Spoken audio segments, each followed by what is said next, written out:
Unfold में स्वागत है। कभी सोचा है कि आज सुबह चाय की जगह कॉफी क्यों चुन ली, या कोई एक खास गाना ही सुनने का मन क्यों किया? तो चलिए आज हम उन अदृश्य ताकतों को समझने की कोशिश करेंगे जो हमारे हर छोटे बड़े फैसले को दिशा देती हैं। तो सवाल ये है कि क्या हमारे फैसले सच में हमारे अपने होते हैं? क्या हमारी जिंदगी पर हमारा पूरा कंट्रोल है? देखिए, ये सवाल सुनने में जितना सीधा लगता है ना, इसका जवाब उतना ही ज्यादा उलझा हुआ है। और यही वो सवाल है जो हमें साइकोलॉजी की एक सदियों पुरानी बहस के बीचों बीच ले जाता है। क्या हम अपनी किस्मत के मालिक हैं, या सब कुछ पहले से ही तय है? हम जो करते हैं वो क्यों करते हैं, इसे समझने से पहले हमें एक बहुत ही बुनियादी सवाल का सामना करना होगा। असल में हमारे अपने कामों पर हमारा कितना नियंत्रण है? आइए इस पहेली को सुलझाने की कोशिश करते हैं। साइकोलॉजी की दुनिया में ना, इसका कोई एक सीधा साधा जवाब है ही नहीं। हमारा व्यवहार एक बहुत ही कॉम्प्लेक्स रेसिपी की तरह है। ये किसी एक चीज से नहीं बनता, बल्कि हमारी बायोलॉजी, हमारा माहौल और हमारे तजुर्बों का एक मिला जुला नतीजा है। कोई भी एक वजह हमें पूरी कहानी नहीं बता सकती। तो इस गुत्थी को सुलझाने के लिए साइकोलॉजिस्ट ने वक्त के साथ अलग अलग नजरिए, या कहें तो लेंस बनाए हैं, और हर नजरिया हमें इस बात पर एक अलग राय देता है कि हमारा खुद पर कितना कंट्रोल है। तो चलिए कुछ सबसे अहम नजरियों को जानते हैं। चलिए सबसे चौंकाने वाले विचार से शुरू करते हैं। ये आइडिया कहता है कि हमारी आजाद मर्जी, मतलब हमारी फ्री विल, सिर्फ एक वहम है, एक इल्यूजन। इसे हार्ड डिटर्मिनिज्म कहते हैं, और ये मानता है कि हम जो कुछ भी करते हैं वो ऐसी ताकतों से तय होता है जिन पर हमारा कोई बस नहीं चलता, जैसे हमारे जीन्स या हमारी परवरिश। अब यहां पर चीजें थोड़ी और इंटरेस्टिंग हो जाती हैं। देखिए, एक तरफ बायोलॉजिकल और बिहेवियरल नजरिए हैं जो मोटे तौर पर यह मानते हैं कि हमारे ज्यादातर काम पहले से तय हैं, लेकिन वहीं दूसरी तरफ कॉग्निटिव यानी संज्ञानात्मक नजरिया एक नई और ज्यादा बारीक बात हमारे सामने रखता है, और इसी बारीक नजरिए वाले विचार को कहते हैं सॉफ्ट डिटर्मिनिज्म। ये एक तरह का बीच का रास्ता है।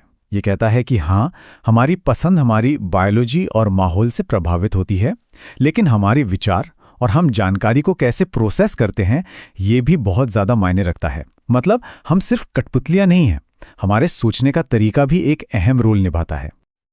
अब चलिए जरा और गहराई में उतरते हैं और समय में बहुत पीछे चलते हैं, ये जानने के लिए कि हमारे लाखों साल पुराने पूर्वजों की गूंज आज भी हमारे फैसलों में कैसे सुनाई देती है। आइए अपने इस विकासवादी ब्लूप्रिंट को समझते हैं। जरा उन आम डरों के बारे में सोचिए, जैसे मकड़ियों से या अंधेरे से डर। इवोल्यूशनरी साइकोलॉजी कहती है कि ये डर बेवजह नहीं है। ये असल में हमारे पूर्वजों से मिली एक विरासत है। ये वो गुण हैं जिन्होंने उन्हें असली खतरों से बचने में मदद की थी, और वो आज भी हमारे अंदर मौजूद हैं। और ये सिर्फ डर की बात नहीं है। हमारी सामाजिक भावनाएं, जैसे दूसरों के इमोशंस को समझना, अपने परिवार वालों और बाकियों में फर्क करना, या फिर गलती करने पर शर्मिंदगी महसूस करना, ये सब वो गुण हैं जो हमें एक समूह में रहने और एक प्रजाति के तौर पर कामयाब होने में मदद करते आए हैं। लेकिन यहाँ एक बहुत ज़रूरी बात समझनी है। हमारे जीन्स हमारी किस्मत की किताब नहीं लिखते।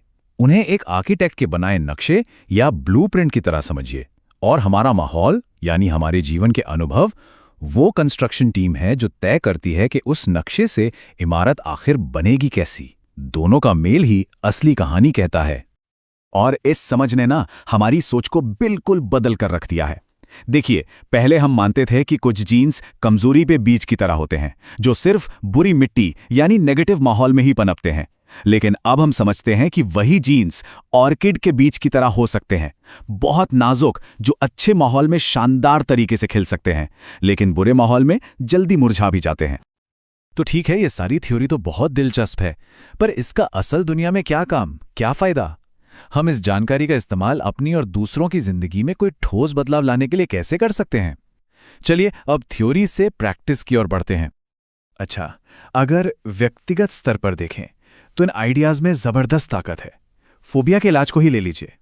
धीरे धीरे और एक पॉजिटिव माहौल में किसी को उसके डर का सामना कराकर दिमाग को दोबारा यह सिखाया जा सकता है कि जहां खतरा नहीं है वहां डरने की जरूरत नहीं है।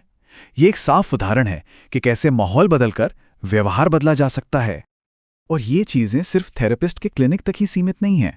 इन्हीं सिद्धांतों को जब बड़े पैमाने पर लागू किया जाता है तो उसे अप्लाइड बिहेवियर एनालिसिस कहते हैं। जैसे पब्लिक हेल्थ में इसका इस्तेमाल ऐसी मुहिमें बनाने के लिए होता है जो लोगों को सेहतमंद खाने या स्मोकिंग छोड़ने के लिए प्रोत्साहित करती हैं। मतलब रोकथाम से लेकर इलाज तक हर स्तर पर यह काम करता है। और ये सब हमें एक बहुत ही दमदार नतीजे पर लाता है। हमारी दिमागी जटिलताओं और जीन्स के बावजूद आज भी व्यवहार बदलने का सबसे सीधा और असरदार तरीका एक ही है, अपने आसपास के माहौल को सोच समझकर बदलना। और यही सोच हमें आज के एक बहुत ही पावरफुल कॉन्सेप्ट की तरफ ले जाती है, चॉइस आर्किटेक्चर। इसका सीधा सा मतलब है माहौल को इस तरह से डिजाइन करना कि हम अनजाने में ही बेहतर फैसलों की ओर बढ़ें। इसका क्लासिक उदाहरण है किसी कैंटीन में फलों को आंखों के ठीक सामने रखना और जंक फूड को किसी मुश्किल जगह पर। और बस यहीं पर हम एक आखिरी और शायद सबसे जरूरी सवाल पर आकर रुकते हैं। अगर हमारा माहौल हमारे फैसलों को दिशा देता है तो सवाल यह है कि इस माहौल का आर्किटेक्ट किसे होना चाहिए। ये एक गहरा सवाल है जो उन डिजाइन्स की नैतिकता और असर के बारे में है जो हम सबके रोजमर्रा के विकल्पों को तय करते हैं।